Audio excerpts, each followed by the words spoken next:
అది 1946 డిసెంబర్ 20వ తేదీ. సమయం ఉదయం 4 గంటలు. గాంధీజీ ట్రాన్స్లేటర్ అంటే అనువాదకుడు నిర్మల్ కుమార్ బోస్ గాంధీ గది వైపు వెళ్లారు. ఆయన తలుపు తీశారు. కానీ అక్కడ కనిపించిన దృశ్యం ఆయన్ను దిగ్భ్రాంతికి గురిచేసింది. 77 ఏళ్ల గాంధీజీ తన 19 ఏళ్ల మనవరాలు మనుతో కలిసి వస్త్రాలు లేకుండా నగ్నంగా నిద్రపోతున్నారు. మనం ఎక్కడో ఒక చోట ఈ కథను వినే ఉంటాం.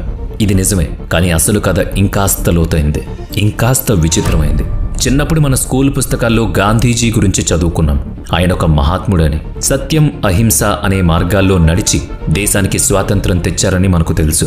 కానీ గాంధీజీ జీవితంలోని ఆ 4 ఆశ్రమాల కథను మనకు ఎవ్వరూ చెప్పలేదు. ఆ ఆశ్రమాలను గాంధీజీ ఒక ప్రయోగశాలలాగా వాడుకున్నారు. అక్కడ ఆయన తన మీద, తన కుటుంబం మీద, తన అనుచరుల మీద ఎన్నో ప్రయోగాలు చేశారు. ఆ ఆశ్రమంలో ఉండేవాళ్లు గాంధీజీ మీద ఎంతలా ఆధారపడిపోయేవాళ్ళంటే ఆయన వాళ్ళ పిల్లల మీద ప్రయోగాలు చేస్తున్నా ఎవరూ ప్రశ్నించేవాళ్ళు కాదు. అక్కడ చాలామంది మహిళలు గాంధీజీకి ఎంతగా ఆకర్షితులయ్యారంటే ఆయన పక్కన పడుకోవడానికి వాళ్ళు తప్పించిపోయేవాళ్ళు. ఈ వీడియో ద్వారా నేను మీకు చెప్పబోయేది ఇదే కథ. గాంధీజీ జీవితమంతా ఆయనకున్న ఒక రకమైన లైంగిక వ్యామోహం చుట్టూ తిరిగింది. దీని గురించి మనం మొదటి నుంచి తెలుసుకోవాలి. గాంధీజీకి కస్తూర్బాకి చాలా చిన్న వయసులోనే పెళ్ళైంది. అప్పుడు కస్తూర్బా వయసు 14 ఏళ్లు కాగా గాంధీజీ వయసు 13 ఏళ్లు. వయసు చిన్నదే అయినా వారి మధ్య ఆకర్షణ చాలా బలంగా ఉండేది. స్వయంగా గాంధీజీనే రాసుకున్న నేను ఆ హవస్ నిండిన ప్రేమలో ఎంతలా మునిగిపోయానంటే చదువుకోవాలనే కోరికన్నా నా భార్యకు చదువు చెప్పలేకపోయాను అని. కానీ ఈ సహజమైన మానవ ప్రవర్తనను ఆయన ఎప్పుడు అసహించుకోవడం మొదలుపెట్టారో తెలుసా? ఒకసారి వాళ్ళ నాన్నగారు బాగా అనారోగ్యంలో ఉన్నారు. ఆయనకి సేవ చేయాల్సిన బాధ్యత గాంధీజీది. కానీ ఆ సమయంలో నాన్నగారిని బాబాయికి అప్పగించి గాంధీజీ కస్తూర్బా దగ్గరికి వెళ్ళిపోయారు. సరిగ్గా ఆయన తన భార్యతో ఏకాంతంగా ఉన్న సమయంలోనే వాళ్ళ నాన్నగారు చనిపోయారు. ఆ సంఘటన గాంధీజీ మనసులో తీవ్రమైన అపరాధ భావాన్ని నింపేసింది. అటువంటి క్లిష్ట సమయంలో కూడా తాను తన కోరికలకు లొంగిపోయానని ఆయన బాధపడ్డారు. అప్పటినుంచి ఆయన తన లైంగిక ఆసక్తిని ఒక బలహీనతగా చూడడం మొదలుపెట్టారు. దాన్ని వదిలించుకోవడానికి ఎన్నోసార్లు ప్రయత్నించినా అది సాధ్యం కాలేదు. 1888లో వారి మొదటి కుమారుడు హరిలాల్ పుట్టాడు. ఆ తర్వాత చదువు కోసం లండన్ వెళ్ళినప్పుడు బ్రహ్మచర్యం గురించి తెలుసుకున్నారు.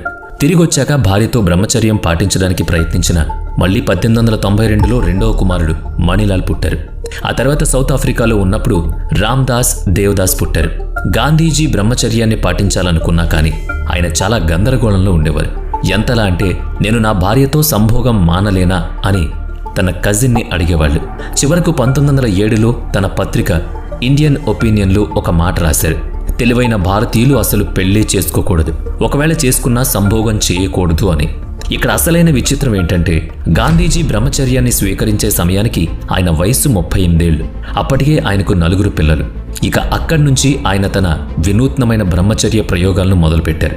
అయితే ఈ ప్రయోగాలను ఆయన తన వరకే పరిమితం చేసుకోలేదు. గాంధీజీ ఒక లాయర్గా దక్షిణాఫ్రికా వెళ్ళినప్పుడు అక్కడ తెల్లవాళ్లు మరియు నల్లవాళ్లు అనే 2 ప్రధాన వర్గాలు ఉండేవని ఎవరికైనా వెంటనే అర్థమయ్యేది. అక్కడ భారతీయుల పరిస్థితి కూడా ఏం బాగోలేదు. వారి హక్కుల కోసం పోరాడుతూ గాంధీజీ అక్కడ ఒక నాయకుడిగా ఎదిగారు. అక్కడ ఆయన స్వయం సమృద్ధి కలిగిన 2 ఆశ్రమాలను స్థాపించారు. 1904లో ఫీనిక్స్ సెటిల్మెంట్, 1910లో టాల్స్టాయ్ ఫామ్. ఇక్కడ గాంధీజీ కుటుంబంతో పాటు ఆయన మిత్రులు, సహాయకులు కూడా ఉండేవాళ్ళు. కానీ గాంధీజీ ఈ ఆశ్రమాలను కేవలం నివాసాలుగా కాకుండా ఒక ప్రయోగశాలలాగా మార్చుకున్నారు. ఇక్కడ ఆయన తన కుటుంబం పైన, తన అనుచరులపైన రకరకాల ప్రయోగాలు చేశారు. ఈ ఆశ్రమాల్లో పనివాళ్ళెవరూ ఉండేవాళ్ళు కాదు. కాబట్టి చిన్న పెద్ద తేడా లేకుండా అందరూ కఠినమైన పనులు చేయాల్సి వచ్చేది. ఇందులో లెట్రిన్ పార్ట్స్ అంటే మలమూత్ర కుండలు శుభ్రం చేయడం కూడా ఉండేది. అప్పట్లో అది తక్కువ కులం వాళ్ళు పనిగా చూసేవాళ్ళు. కానీ గాంధీజీ దీన్ని కుల సమానత్వానికి చిహ్నంగా మార్చారు. ఒకసారి కస్తూర్బాను ఒక దళితుడి పాట్ శుభ్రం చేయమని గాంధీజీ అడిగినప్పుడు ఆమె ఇది చిన్న కులస్తుల పని అని నిరాకరించారు. దాంతో కోపం వచ్చిన గాంధీజీ ఆమెను ఇంటి నుంచి గెంటేస్తానని బెదిరించారు కూడా.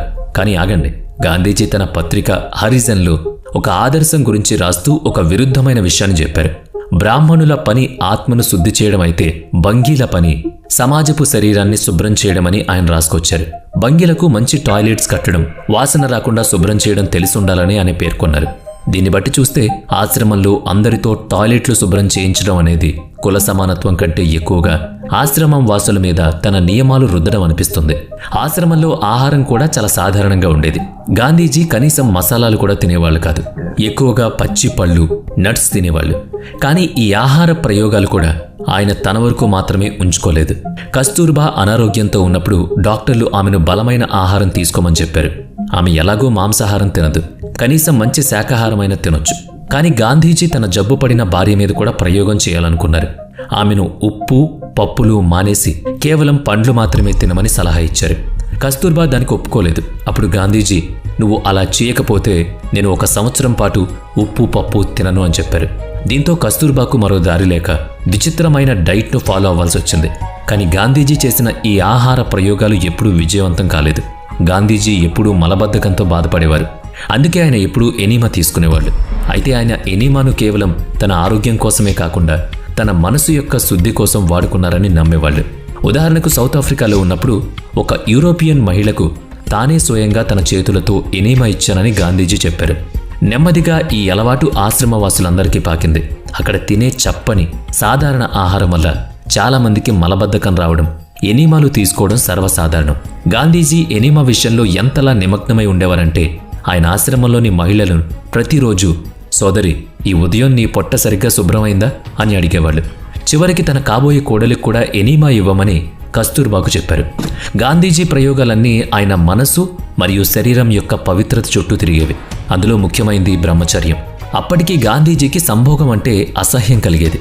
ఆయన సిద్ధాంతం ఒక్కటే, నేను చెయ్యను, ఎవరిని చేయనివ్వను. దీనికోసం ఆశ్రమంలో కొన్ని కఠినమైన రూల్స్ పెట్టారు. స్త్రీ పురుషులు వేర్వేరు గదుల్లో ఉండాలి. ధూమపానం, మద్యపానం పూర్తిగా నిషిద్ధం. ఆహారం చాలా సాదాసీదాగా ఉండేది. గాంధీజీ పాలు తాగడం మానేసి కేవలం పచ్చి పండ్లు మాత్రమే తినేవారు. అందరూ, చివరకు పిల్లలు కూడా పొలాల్లో కఠినమైన శ్రమ చేయాల్సిందే. పిల్లలకు చదువు కూడా ఈ పనులయ్యాకే. వాళ్ళు ఏం తినాలి, ఏం కట్టుకోవాలి, ఎవరితో ఉండాలి అనే ప్రతి విషయంలో కంట్రోల్ చేయబడేది. దీనివల్ల ఆశ్రమవాసుల వ్యక్తిగత స్వేచ్ఛ పోయి వాళ్ళు పూర్తిగా గాంధీజీ మీద ఆధారపడిపోయారు. ఎంతలా అంటే, బాబు తలకి ఎంత నూనె రాసుకోవాలి, గుండు కొట్టించుకోవాలా, సోయాబీన్ పేస్ట్ 1 స్పూనా 2 స్పూన్లా అని ప్రతి చిన్న విషయాన్ని గాంధీజీని అడిగేవాళ్ళు. కొంతమంది విమర్శలు ఏంటంటే, గాంధీజీ తన ఈగోని సంతృప్తి పరుచుకోవడానికి తన ప్రయోగాల కోసం మనుషులను గినియా పిగ్స్ లాగా వాడుకున్నారని అంటారు. ఆశ్రమవాసులు ఆయన ప్రభావంలో ఎంతలా ఉండేవారంటే, ఆయన పిల్లల మీద ప్రయోగాలు చేస్తున్నా ఎవరూ ప్రశ్నించేవాళ్ళు కాదు. స్వయంగా గాంధీజీనే రాసుకున్న, నేను కొంతమంది అల్లరి కుర్రాళ్లను, అమాయకపు యువతులను ఒకేసారి ఒకే చోట స్నానం చేయడానికి పంపించాను అని. వాళ్లకు ఆత్మనిగ్రహ అలవాటు చేయాలన్నది ఆయన ఉద్దేశం.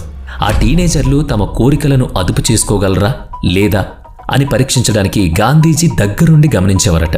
అంతేకాకుండా ఆ పిల్లలను ఒక బహిరంగ వరండాలో 3 అడుగుల దూరంలో పక్కపక్కనే పడుకోబెట్టేవారు. అబ్బాయిలు అమ్మాయిలు ఎటువంటి హాని లేకుండా కలిసి జీవించగలరని నిరూపించడానికే ఈ ప్రయోగాలు చేస్తున్నానని ఆయన చెప్పేవారు. టీనేజర్స్ మధ్య శారీరక ఆకర్షణ ఉండడం సహజం. ఆశ్రమంలోని కొందరు అబ్బాయిలు అమ్మాయిల మధ్య ఏదో లైంగిక విషయం నడుస్తోందని గాంధీజీకి తెలిసింది. ఆయన అబ్బాయిలను మందలించారు. కానీ అమ్మాయిలకు ఎలాంటి శిక్ష వెయ్యాలని ఆలోచించారు.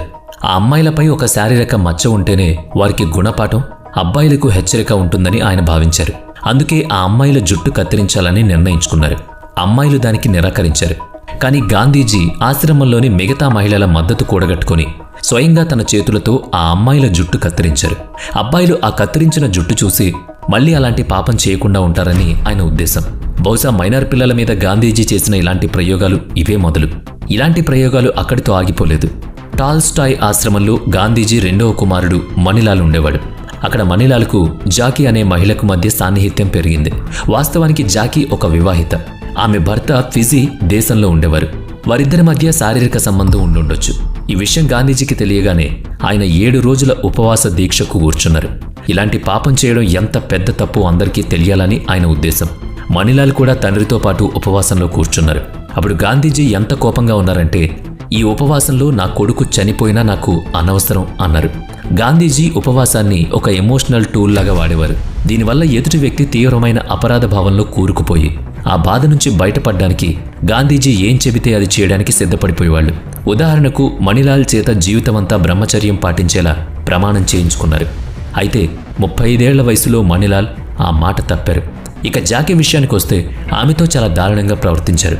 ఆమె చేత ఉపవాసం చేయించారు, ఆమె జుట్టు కత్తిరించారు, ఒంటి మీద నగలు తీయించారు. పశ్చాత్తాపానికి గుర్తుగా ఆమెకు విధవలు వేసుకునే బట్టలిచ్చారు. ఈ సంఘటన గురించి గాంధీజీ రాస్తూ, నా జీవితంలో ఇంతటి బాధాకరమైన రోజులను నేనెప్పుడూ చూడలేదు. నా గుండె ఎండిపోయింది. జేబులోంచి కత్తి తీసి పొడుచుకుంటే బావుంటుందనిపించింది అని ఆవేదన వ్యక్తం చేశారు. ఆయన కోపం సమంజసమే, ఎందుకంటే ఆయన తన ఆశ్రమాన్ని సెక్స్ ఫ్రీ జోన్గా ఉంచాలనుకున్నారు. కానీ ఆగండి, ఇక్కడ ఒక చిన్న ట్విస్ట్ ఉండొచ్చు. గాంధీజీ ఇంతలా మానసిక వేదన పడ్డానికి మరో కారణం కూడా ఉండుండొచ్చు. బహుశా గాంధీజీ జాకీని కూడా తన బ్రహ్మచర్య ప్రయోగాల్లో భాగం చేసుకున్నారా? ఎందుకంటే ఆయన తన జర్మన్ స్నేహితుడు హెర్మన్ కెలెన్బాక్కు రాసిన ఒక లేఖలో ఇలా చెప్పారు: మేమంతా వరండాలో పక్కపక్కనే పడుకున్నాం, జాకీ నా పక్కనే పడుకుంది అని. నిజానికి ఈ లేఖలో గాంధీజీ ఆమెపై ప్రయోగం చేశారని ఖచ్చితమైన ఆధారాలు లేవు. కానీ భవిష్యత్తులో ఆయన చాలామంది మహిళలను తన ప్రయోగాల్లో భాగం చేసుకున్నారు కాబట్టి అప్పట్లో ఆయన దీని గురించి ఆలోచించి ఉండకపోవచ్చని మన అంచనా వేయొచ్చు. హిందుస్థాన్ జిందాబాద్, బాపూజీకి జై. గాంధీజీ 21 ఏళ్ల తర్వాత భారతదేశానికి తిరిగొచ్చారు. కాంగ్రెస్ పార్టీ ఎన్నో ఏళ్లుగా చేయలేకపోయిన పనిని ఆయన చేసి చూపించారు. అదే సామాన్య ప్రజలను నిద్రలేపడం. గాంధీజీ భారతీయులకు అహింసతో ఆంగ్లేయులను ఎదిరించడం నేర్పించారు. నల్ల చట్టాలకు వ్యతిరేకంగా సమ్మె చేయడం, విదేశీ వస్తువులను తగలబెట్టి రాట్నం తిప్పడం నేర్పించారు. దండి సత్యాగ్రహం సమయానికి ప్రతి భారతీయుడు ఈ మహాత్ముణ్ణి చూడాలని కోరుకునేవారు. 1931లో గాంధీజీ లండన్ వెళ్ళినప్పుడు టైమ్ మ్యాగజైన్ ఎవరినైతే సంత్ అని పిలిచిందో ఆ వ్యక్తిని చూడ్డానికి ఆంగ్లేయులు కూడా ఎగబడ్డారు. అప్పటి గాంధీజీ ఒక ప్రపంచ స్థాయి నాయకుడిగా మారిపోయారు. అయితే తన ఈ విజయానికి, ఈ స్పిరిచువల్ పవర్కి కారణం తన బ్రహ్మచర్య ప్రయోగాలే అని గాంధీజీ బలంగా నమ్మేవారు. తనలాగే ప్రతి సత్యాగ్రహి కూడా శుద్ధంగా బ్రహ్మచారిగా ఉండాలని కోరుకున్నారు. ఆయన ఇండియాలో 1915లో తన మొదటి ఆశ్రమాన్ని స్థాపించారు. అక్కడ ఒక విచిత్రమైన నినాదం ఉండేది: సంభోగం గురించి ఆలోచించే సమయం కూడా దొరకనంత పని చెయ్యండి అని. ఒకవేళ ఎవరికైనా శారీరక కోరికలు కలిగితే చన్నీళ్ల స్నానం చేయమని సలహా ఇచ్చేవారు. నిజానికి భార్యాభర్తల మధ్య సంభోగాన్ని నిషేధించడం వెనుక ఒక బలమైన కారణం ఉండేది. దంపతుల మధ్య ఉండే సహజమైన సాన్నిహిత్యం తగ్గిపోవాలి. వాళ్ళ మధ్య ఉండే అటాచ్మెంట్ తగ్గి వాళ్ళు ఆధ్యాత్మికంగా పూర్తిగా గాంధీజీ మీద ఆధారపడేలాగా చేయడమే దీని ఉద్దేశం. ఇందుకొక క్లాసిక్ ఉదాహరణ ప్రభావతి. ఈమె భర్త మరెవరో కాదు, ప్రముఖ స్వాతంత్ర సమరయోధుడు, భారతరత్న గ్రహీత జయప్రకాష్ నారాయణ్. ఆయన అమెరికాలో చదువుకుంటున్న సమయంలో ప్రభావతి గాంధీజీ ఆశ్రమంలో చేరారు. గాంధీజీ ప్రభావంతో ఆమె తన భర్త అనుమతి కూడా లేకుండానే బ్రహ్మచర్య ప్రతిజ్ఞ చేసుకున్నారు. దీనివల్ల భర్తతో ఆమె సాన్నిహిత్యం దెబ్బతింది. కానీ గాంధీజీ మీద ఆమె ఆధారపడడం పెరిగిపోయింది. ఎంతలా అంటే ఆమె గాంధీజీ కోసం ఏమైనా చెయ్యడానికి, చివరకు ఆయన విచిత్రమైన ప్రయోగాల్లో పాల్గొనడానికి కూడా సిద్ధమయ్యారు. స్వయంగా గాంధీజీనే ఒక లేఖలో ప్రభావతి గురించి ఇలా రాశారు: నన్ను వెచ్చగా ఉంచడం కోసం ఆమె తరచుగా నాతో పడుకునేది. ఆమె చలికి వణుకుతూ నేల మీద పడుకున్నప్పుడు నా కోసం నేను ఆమెను నా వైపుకు లాక్కునేవాణ్ణి అని. కేవలం పడుకోవడం మాత్రమే కాదు, స్నానం చేసేటప్పుడు కూడా ప్రయోగాలు జరిగేవి. కస్తూర్బా లేనప్పుడు గాంధీజీ వ్యక్తిగత వైద్యురాలైన 24 ఏళ్ల సుశీలా నాయర్ ఆయన స్నానం చేసేటప్పుడు అక్కడే ఉండేవారు. అప్పుడు గాంధీజీ నగ్నంగా ఉండేవారు. సుశీలా నాయర్ మాత్రమే కాదు, ప్రభావతి, లీలావతి కూడా ఇలాంటి సందర్భాల్లో అక్కడే ఉండేవారు. సుశీల బాత్ టబ్ వెనుక స్నానం చేసేటప్పుడు తాను కళ్ళు మూసుకునేవాణ్ణని గాంధీజీ చెప్పుకొచ్చారు. గాంధీజీ సుశీలా నాయర్ గురించి రాస్తూ, ఆమె నగ్నంగా స్నానం చేస్తోందో లేక దుస్తులు వేసుకుని చేస్తోందో నాకు తెలియదు, కానీ శబ్దాన్ని బట్టి ఆమె సబ్బు వాడుతుందని చెప్పగలను అని అన్నారు. స్నానం తర్వాత గాంధీజీ నగ్నంగా పడుకున్నప్పుడు సుశీల ఆయనకు మసాజ్ చేసేవారు, అంటే మాలిష్. ఆశ్చర్యకరమైన విషయం ఏంటంటే ఆశ్రమంలోని మహిళలు గాంధీజీతో ఈ విచిత్రమైన ప్రయోగాల్లో పాల్గొనడానికి సంతోషంగా ముందుకొచ్చేవాళ్ళు. గాంధీజీ స్వయంగా రాసిన దాని ప్రకారం ఒకసారి తనను సేవించే అవకాశం దొరకలేదని ఒక మహిళ స్పృహ తప్పి పడిపోయిందట. అసలు ఈ మహిళలు ఎందుకు ఇలాంటి ప్రయోగాలకు ఒప్పుకునేవాళ్ళు? దీనికి గాంధీజీ దగ్గర ఒక టెక్నిక్ ఉండేది. 69 ఏళ్ల గాంధీజీ 24 ఏళ్ల సుశీలకు రాసిన లేఖలో ఇలా అన్నారు: ఒకవేళ నీకు ఏదైనా కోరిక కలిగితే పర్వాలేదు, ఎందుకంటే మనిద్దరం ఒకే స్థితిలో ఉన్నాం. కానీ 69 ఏళ్ల తర్వాత నాలోని వికారాలు నిన్ను ప్రభావితం చేయలేవు. పైకి ఈ ప్రయోగం ఎంత లాజికల్గా కనిపించినా గాంధీజీ దీన్ని మహిళల ముందు ఒక నైతిక బాధ్యతగా ప్రజెంట్ చేసేవాళ్ళు. ఈ ప్రయోగాల్లో పాల్గొనడం ద్వారా వాళ్ళు తమ బ్రహ్మచర్యం దీక్షను పరీక్షించుకోవచ్చని మహిళలను నమ్మించేవారు. ఇక ప్రయోగాలు మరింత తీవ్రమయ్యే సమయం ఆసన్నమైంది. గాంధీజీ శారీరకంగా, మానసికంగా ఒక కిన్నెరుడిలాగా మారాలనుకున్నారు. దానికోసం కామవాంఛలు పెరిగే పరిస్థితుల్లో తనను తాను ఉంచుకుని స్ఖలనం కాకుండా నిగ్రహించుకోవాలి. దీనికోసం ఆయన ఆశ్రమ మహిళలతో నిత్యం పడుకోవడం మొదలుపెట్టారు. తన ఆశ్రమ మేనేజర్ మున్నాలాల్ షాకు రాసిన లేఖలో ఆభా నాతో 3 రాత్రులు పడుకుంది, కాంచన్ 1 రాత్రి పడుకుంది, వీణ నాతో పడుకోవడం ప్రమాదవశాత్తు జరుగుండొచ్చు, కానీ ఆమె నా పక్కనే పడుకుంది అని వివరించారు. మున్నాలాల్ షా గాంధీజీకి ఎంతో విధేయుడైన మేనేజర్. గాంధీజీనే దగ్గరుండి మున్నాలాల్కు కాంచన్ అనే మహిళతో పెళ్లి జరిపించారు. కానీ షరతు ఏంటంటే వాళ్ళిద్దరూ ఒంటరిగా కలుసుకోకూడదు, ఒకరినొకరు తాకకూడదు, అసలు భార్యాభర్తల్లా కాదు అన్న చెల్లెలలా ఉండాలి. కానీ అదే కాంచన్ను తనతో పడుకోవడానికి మాత్రం గాంధీజీ ఒప్పించారు. అయితే కాంచన్కు ఈ ప్రయోగంపై ఏమాత్రం ఆసక్తి లేదని, ఆమె ఒక సాధారణ వైవాహిక జీవితం గడపాలని కోరుకుందని గాంధీజీకి తర్వాత తెలిసింది. కేవలం గాంధీజీ మనసు నొప్పించకూడదనే ఉద్దేశంతోనే ఆమె ఆయన ముందు బట్టలు తీసేది. ఈ ప్రయోగాల పట్ల మున్నాలాల్ అసంతృప్తిగా ఉన్నప్పటికీ ఆయన గాంధీజీకి విధేయుడు కావడంతో ఏం చేయలేకపోయారు. గాంధీజీ అతడితో, మీరు భార్యాభర్తల్లా ఉండాలనుకుంటే నేను వింటాను, కానీ మీరు అన్న చెల్లెల్లా ఉంటున్నప్పుడు మీ తండ్రి ఇచ్చే తీర్పు గురించి మీకెందుకు అని ప్రశ్నించారు. మరొక ఆసక్తికరమైన విషయం ఏంటంటే ఈ లేఖలో గాంధీజీ ప్రస్తావించిన ఆభా ఎవరో కాదు, గాంధీజీ సొంత మనవడు కను గాంధీ భార్య. గాంధీజీ తన సొంత మనవడి భార్య అయిన ఆభాతో కలిసి పడుకునేవాళ్లు. ఆభాకు కేవలం 16 ఏళ్లున్నప్పటి నుంచే ఆయన ఆమెతో ఈ ప్రయోగం చేసేవారు. గాంధీజీ మనవడు కను గాంధీ దీన్ని వ్యతిరేకించాడు. తన భార్యతో ప్రయోగాలు చెయ్యొద్దని వారించాడు. కానీ గాంధీజీ వినిపించుకోలేదు. కొన్ని సంవత్సరాల తర్వాత ఆభా తనను తాను సమర్థించుకుంటూ, గాంధీజీ నన్ను బట్టలు తీసేయమని అడిగారు, కానీ నాకు గుర్తున్నంత వరకు నేను లంగా మరియు చోళీ వేసుకునే ఉన్నాను అని రాసింది. అయితే గాంధీజీ కుటుంబంలోని కొంతమంది విజ్ఞులుండేవాళ్ళు. ఉదాహరణకు గాంధీజీ కొడుకు రామ్దాస్ తన తండ్రి బ్రహ్మచర్యం గురించి రాసిన పుస్తకాలను చదవొద్దని తన భార్యను హెచ్చరించాడు. రామ్దాస్ కూతురు సుమిత్ర కూడా చాలా తెలివైన అమ్మాయి. ఆమె బ్రిటిష్ విద్య అభ్యసించడాన్ని గాంధీజీ వ్యతిరేకించారు. విచిత్రం ఏంటంటే గాంధీజీ స్వయంగా బ్రిటిష్ విద్యను అభ్యసించిన వాళ్లే. ఆయన సుమిత్రతో, ముందుకు చదివి ఏం చేస్తావు, ఆశ్రమానికి రా, నా సెక్రటరీగా ఉండు, నేను నీకు ట్రైనింగ్ ఇస్తాను అని అన్నారు. కానీ సుమిత్ర ధైర్యంగా ఇలా బదులిచ్చింది, మీ బట్టలు ఉతికే, మీ గిన్నెలు కడిగే, మీ అపాయింట్మెంట్లు చూసే మీ ఇతర సెక్రటరీలాగా నేను మారదలుచుకోలేదు. నెహ్రూ లాంటి గొప్పవాళ్లు ఎప్పుడూ మీ సెక్రటరీలు కారు. వాళ్ళు ఇంగ్లాండ్లో చదువుకున్నారు కాబట్టే స్వతంత్రంగా ఉన్నారని ఆమె తెగేసి చెప్పింది. సుమిత్ర గాంధీజీ మాట వినలేదు. ఆమె ఉన్నత చదువులు చదివి అమెరికా వెళ్ళింది. తర్వాత ఐఏఎస్ ఆఫీసర్ అయ్యింది. చివరికి రాజ్యసభ మెంబర్ కూడా అయ్యింది. ఒకవేళ సుమిత్ర గనక గాంధీజీ మాట విని చదువు మానేసుంటే ఆమె పరిస్థితి ఏమయ్యేది? బహుశా ఆమె కూడా గాంధీజీ మరో మనవరాలు మను గాంధీలాగా మిగిలిపోయేదేమో. మను గాంధీ, గాంధీజీ తమ్ముడు లక్ష్మీదాస్ మనవరాలు 12 ఏళ్ల వయసులో తల్లిని కోల్పోయిన మనుని కస్తూర్బాని పెంచింది. 16 ఏళ్ల వయసులో కస్తూర్బా చివరి క్షణాల్లో మను ఆమెకు సేవ చేసింది. కస్తూర్బా చనిపోయిన తర్వాత గాంధీజీ మనుకి తల్లిలా మారారు. ఆమె జుట్టు దువ్వడం, బట్టలు సెలెక్ట్ చేయడం, చివరకు ఆమె శారీరక ఎదుగుదల గురించి కూడా ఆసక్తిగా చూపించేవాళ్ళు. క్లుప్తంగా చెప్పాలంటే మను జీవితాన్ని గాంధీజీ పూర్తిగా లాగేసుకున్నారు. గాంధీజీ సెక్రటరీ ప్యారేలాల్ మనుని పెళ్లి చేసుకోవాలనుకున్నాడు. కానీ గాంధీజీ ఒప్పుకోలేదు. వయసు తేడా వల్ల కాదు, మనుని తన చివరి ప్రయోగం కోసం వాడుకోవాలని గాంధీజీ నిర్ణయించుకున్నారు. కాబట్టి అక్టోబర్ 1946 దేశ విభజన మంటలు హిందూ ముస్లిం అల్లర్లుగా మారాయి. బెంగాల్లోని నఖాలీలో మారణకాండ జరుగుతోంది. శాంతిని నెలకొల్పడానికి గాంధీజీ అక్కడ గ్రామం నుంచి గ్రామానికి తిరుగుతున్నారు. ఆ సమయంలో ఆయన తన అనుచరులను వేరువేరు గ్రామాలకు పంపించాల్సి వచ్చింది. దీనివల్ల ఆయన బ్రహ్మచర్య ప్రయోగాలకు ఆటంకం కలిగింది. దాన్ని పరిష్కరించడానికి ఆయన 19 ఏళ్ల మనుకి లేఖ రాసి నఖాలికి పిలిపించుకున్నారు. గాంధీజీ నౌఖాలీలో ఒక గ్రామం నుంచి మరొక గ్రామానికి తిరుగుతున్నప్పుడు మను ఎప్పుడూ ఆయనతోనే ఉండేది.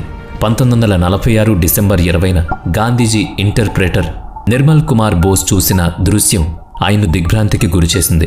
గాంధీజీ తన 19 ఏళ్ల మనవరాలితో ఒకే పడకపై పడుకునున్నారు.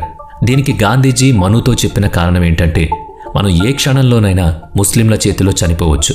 మనం అతిపెద్ద పవిత్ర బలిదానానికి సిద్ధంగా ఉన్నామని తెలుసుకోవడానికి మన పవిత్రతను చివరిసారిగా పరీక్షించుకోవాలి. అందుకే మనం నగ్నంగా కలిసి పడుకోవాలి. మను ఆయన మనవరాలు కాబట్టి ఆయన మాటలు నమ్మేసింది. గాంధీజీ తన సెక్రటరీ ప్యారేలాల్తో మాట్లాడుతూ, నేను మనుకి తల్లి లాంటి వాణ్ణి. అమ్మాయి మనసు స్వచ్ఛంగా ఉంటే తన తల్లితో పడుకోవడానికి సిగ్గుపడాల్సిన పని లేదు అని సమర్థించుకున్నారు. కానీ ఇది ఎంత విచిత్రం!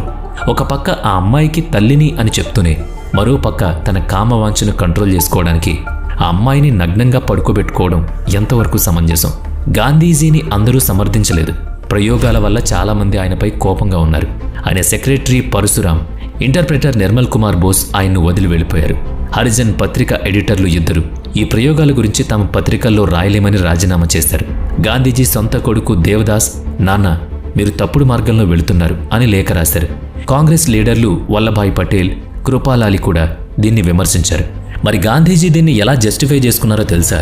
తాను ఒక మహాయజ్ఞం చేస్తున్నానని, ఈ ప్రయోగాలు అందులో భాగమని చెప్పారు. ఇక్కడ లాజిక్ వెతకండి, ఎందుకంటే గాంధీజీ తన బ్రహ్మచర్య ప్రయోగాన్ని అఖండ భారత్తో ముడిపెట్టారు. నేను నా కామవాంఛను అదుపు చేసుకోగలిగితే ఆ శక్తితో జిన్నాను కూడా ఆపగలను అని నమ్మించారు. కానీ వాస్తవం వేరు. జిన్నా ఆగలేదు. ప్రపంచం చూడని అతిపెద్ద వలసలు, మారణకాండలు ఆగలేదు. దేశమంతా హింస జరుగుతుంటే తన ప్రయోగాల్లో మరింత పట్టుదల ఉంటే ఈ హింస ఆగిపోతుందని గాంధీజీ భావించారు. బయట హింస పెరిగే కొద్దీ ఆయన తన పరీక్షను ఇంకా కఠినం చేసుకోవాలనుకున్నారు. దానికోసం ఇప్పుడు ఒకేసారి 2 అమ్మాయిలతో, అంటే 19 ఏళ్ల మను మరియు 18 ఏళ్ల ఆభాలతో కలిసి పడుకోవడం మొదలుపెట్టారు. చివరిదాకా ఇందులో లాజిక్ వెతికితే మీకు దొరకదు. గాంధీజీ ఉద్దేశం ఒక్కటే, ఆయన సాక్షాత్తు దేవుడిలాగా మారాలనుకున్నారంతే. కానీ ఆ మహిళల పరిస్థితి ఏంటి? నాకు అనిపించేది ఒక్కటే, వాళ్ళు ఎక్స్‌ప్లాయిట్ చేయబడ్డారు. గాంధీజీకి తెలియకుండానే అయినా సరే ఆయన ఆ మహిళలను తక్కువగా చూశారు. దేశసేవ కోసం, సత్యాగ్రహులుగా మారడం కోసం ఆశ్రమానికి వచ్చిన ఆ మహిళలను గాంధీజీ తన వ్యక్తిగత ప్రయోగాల్లో ఎక్కించుకున్నారు. తాము ఒక గొప్ప నైతిక కార్యంలో భాగమవుతున్నామని ఆ మహిళలు భ్రమపడేలా గాంధీజీ చేశారు. కానీ వాస్తవానికి అక్కడ అలాంటి మిషన్ ఏం లేదు. ఇది కేవలం గాంధీజీ యొక్క ఒక విపరీతమైన ఆలోచన ధోరణి మాత్రమే. దీనికి అర్థం పర్థం ఉందంటారా? వీడియో నచ్చితే లైక్ చేయండి, షేర్ చేయండి. ఇప్పటి వరకు మన ఛానల్ని సబ్స్క్రైబ్ చేయనట్లయితే ఇప్పుడే సబ్స్క్రైబ్ చేసుకుని పక్కనే ఉన్న బెల్ ఐకాన్పై క్లిక్ చేయండి. నెక్స్ట్ వీడియోలో మళ్ళీ కలుద్దాం. Thanks for watching.